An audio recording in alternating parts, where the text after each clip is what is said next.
நான் தினமும் உங்களை பார்க்கிறேன். உங்கள் முகம் ஒவ்வொரு நாளும் மாறிப்போகிறது போல. சில நேரம் கோபமாக, சில நேரம் மகிழ்ச்சியாக, மற்ற சில நேரம் என்னுடன் அன்பாக பேசுகிறீர்கள். இதுதான் என்னை மிகவும் கவர்கிறது ஐயா.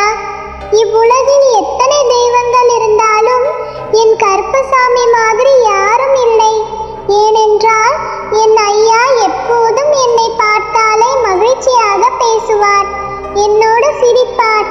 அப்போது ஐயா மெதுவாக பையனிடம் சொல்லுகிறார், கண்ணா, நான் கோபப்படுவது என்னுடைய வார்த்தையை மீறி தவறு செய்யும் மனிதர்களிடம்தான். ஆனால் உன்னை போன்ற நிஜமான நம்பிக்கையுள்ள பக்தர்களிடம் நான் கோபம் கொள்ளவே முடியாது. உன்னிடம் நான் சிரித்து அன்பாகவே பேசுவேன். ஏனெனில் நீ தைரியமாய் என்னை அழைக்கிற, பயமில்லாமல் ஐயா என்று சொல்லக்கூடிய ஒரே குழந்தை நீதான். கண்ணா, நீ எதற்கும் பயப்படாதே. நான் ஒவ்வொரு நொடியும் உன் பக்கம் இருக்கிறேன். உன்னை பாதுகாக்க, உன் பயத்தை வெல்ல வைக்க, உன் வழியை ஒளிகாட்ட. இதுவே என் கடமையும் என் காவலும்.